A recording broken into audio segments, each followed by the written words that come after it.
Chapter 27. On to Og. Needless to say, our pilot and co-pilot were not pleased with their predicament. They did, however, get us off the ground and into the air without arousing any suspicion. We were aware of the time the flight would take us and also the direction the plane would be going, so there was no way they could pretend to take us somewhere else. We were all quite amazed at how easy it had been for us to escape. Despite our self-congratulatory mood, I couldn't help but wonder what would await us on the other land. An ATLATIA ship might not be welcome in this country. Pundo's reign of terror had come this far as well. We decided that the best thing to do was not to land an airship at an airship dock, but stretch of land in the middle of the country somewhere. This would keep us safe for a while. We had plenty of supplies which would survive and to bargain with if need be. There were about 50 of us aboard the ship. We sat quite uncomfortably and unsecure aboard this freighter. It was not designed for human transport, and there were only a minimal amount of seats. However, none minded. We were all glad to be free. Among our group were 5 children and 10 women. The children all were very well behaved, and some even found this exciting adventure. I didn't find this adventure exciting at all. We had no idea what to expect in Og, and I couldn't help but feel I was sorry for our pilot and co-pilot, who I had rused into this whole thing. We certainly meant them no harm, and decided that once we arrived in Og, we would unload the cargo and let the pilots return to Pisidia. There was the chance that Pundo might send his enforcers to Og in search of us, but somehow I felt that was remote. As I sat in the cockpit with my captives, Oren and I told them of our purpose. Our pilot, the Ponchiman, was Isio, and the co-pilot was Omul. They listened as we told them of our beliefs and of the Wom. It seemed that Isio's mother was of the One, and she had told him many stories while he was a child. Since she had died at an early age and his father was of the sons of Belial, he had never been introduced to it again. He seemed receptive to our talk. Omul, the other pilot on the hand, was very tight-lipped and was hard to determine if he would betray us or not. He was still angry with my charade and the fact that I held his laser on him.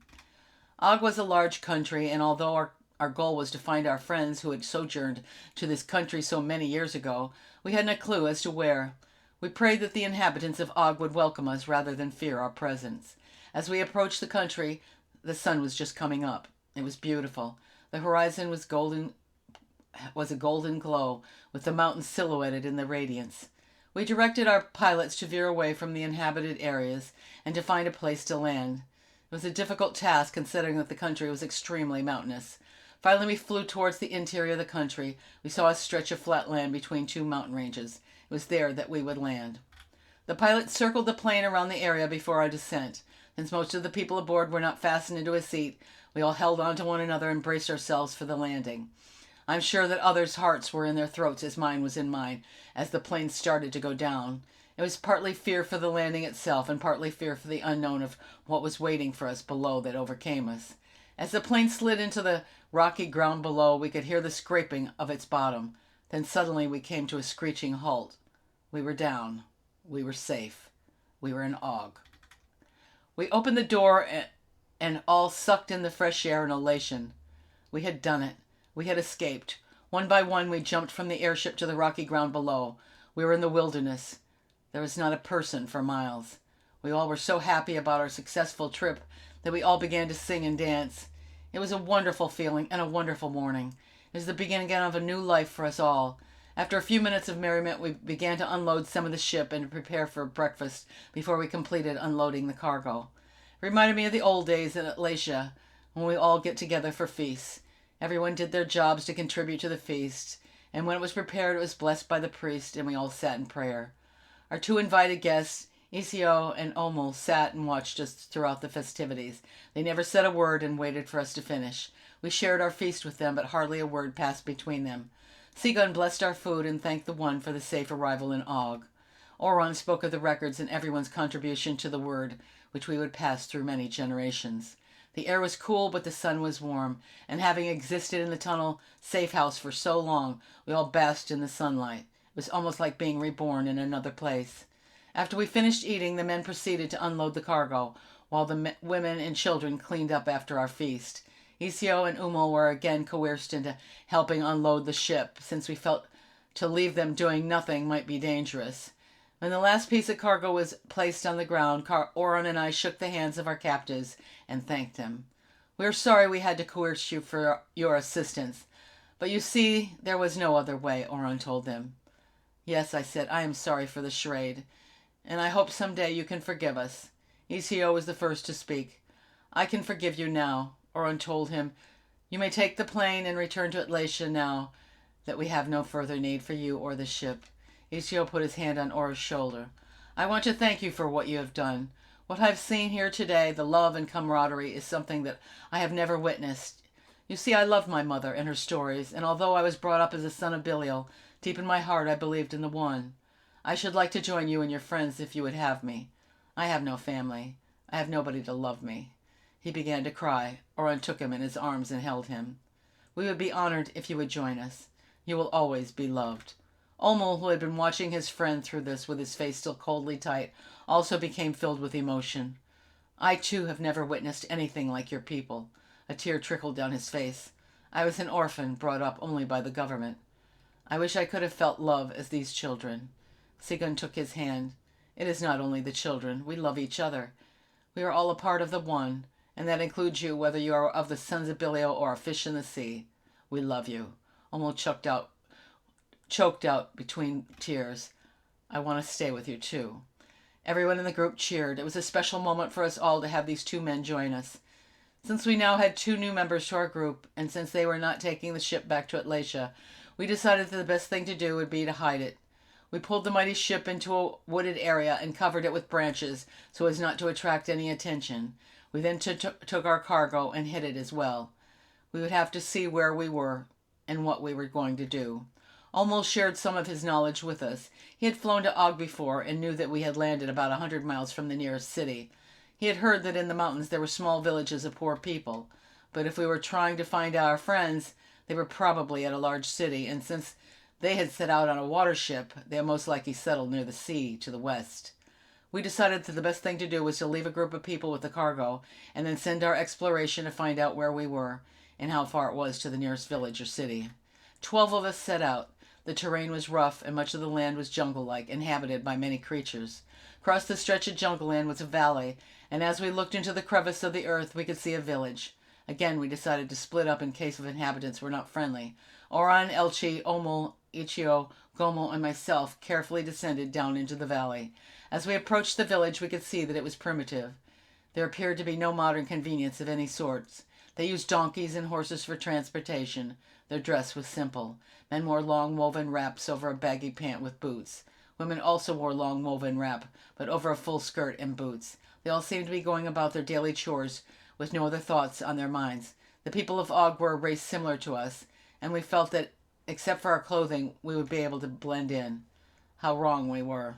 As we walked towards the village and the people began to take notice, it was as if we had come from another planet.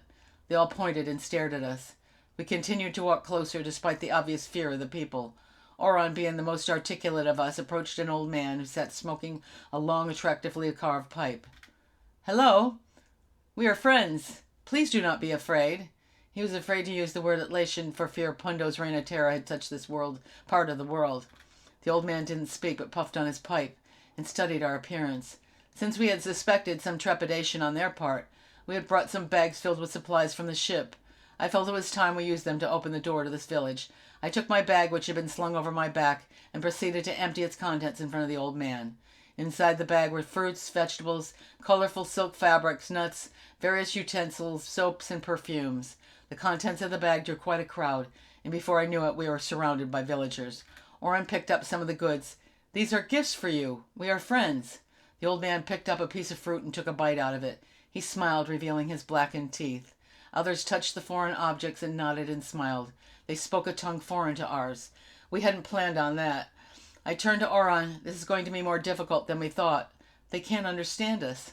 A young man standing in the back of the crowd spoke up. "I can understand you. You're Atlatian, aren't you?" We were shocked to hear our language with this strange accent. "I once knew some people from ATLATIA." Oran gestured for him to come forward. "Can you tell your people that we come as friends?" He nodded and translated to the people. They nodded and smiled. The old man spoke to the young man in a cold tone. The young man turned to us and translated. "He wants to know why you are here." Elchi spoke up. We are looking for some people. Yes, I said, friends of ours. Oren continued, they came to this country many years ago. The young man told the group what we had said. They appeared concerned. Could you ask them if they know of any people like us coming here? I asked the young man. Yes, he nodded and asked the group. I could see something in the old man's eye. I sensed that he knew something, but he didn't respond to the young man's question. None did. Please, Oren begged, can't you remember anything? Again the young man translated, but there was no reply. Thank you, Oren gestured to them all. I turned to the young man. Do you think it would be all right if some of our people stayed in your village for the night? We have women and children. They would appreciate your hospitality for the night, before we move on. After translating to the others, the young man told us of their words. They thank you for your gifts and would like to welcome you to our village. There are many wild creatures out in the jungle, and it would be safer for you to remain here as friends. He smiled. We thanked them and told them we would return with the women and children. On the trip back, we decided that it would be best if we left a guard with the supplies. Omo and Gomo volunteered. We left the lasers as protection. Since the people of the village had not heard of our friends, we decided next to see if we could get one of them to guide us to another populace so that May would inquire there. It would be better for all of us if only a handful of us left to find our friends.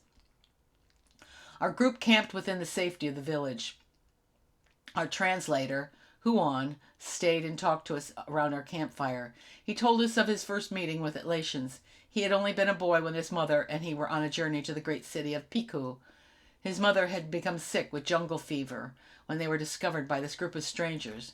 Within the group was a healer who helped his mother. While in their company, the young boy learned how to communicate with them. He had found them to be much different than what the rumors of the Atlanteans had been. After his mother was well enough to travel, the group went their way, and Huon and his mother went the other. I'm surprised that you were able to communicate so well, having been with them for such a short time. I met them again. Then you do know where they are. A few years ago, I left the village to find some herbs for our local physician, Huon continued. I went deep into the jungle searching for the plants when I discovered something quite surprising. Deep in the jungle, there is nothing but wild animals. But as I got deeper and deeper into the jungle, I saw what appeared to be pyramidal-shaped buildings. I was sure that as my eyes were playing tricks on me, or the heat, but I had to find out. I continued on towards the white-faced buildings, and when I was only about 50 feet from the nearest one, I could see that this was more than one building, but many. It was beautiful, like nothing I'd ever seen. I approached the marvelous building before me. A woman saw me and began to speak to me in the same tongue as those people my mother and I had met in the jungle before. They were friendly, and when I asked them within the few words, I remembered they welcomed me. Please, you must take us there, Oron pleaded. I'm not sure I could find my way again. You see, it was only by chance that I found it in the first place. And when I left, I seemed to walk around in circles before I was able to find my way back. Please, would you try? I asked him. You see, these are our friends that we are searching for. They left ATLATIA many years ago, and it is important for us to find them. The young man could see the intensity on everyone's face. He smiled and agreed. Yes, I will try. They helped my mother, and when I met them a few years ago, they were able to teach me more about the herbs that I was searching for. I would like to see them again. Good. Then we shall start out in the morning, Oron beamed.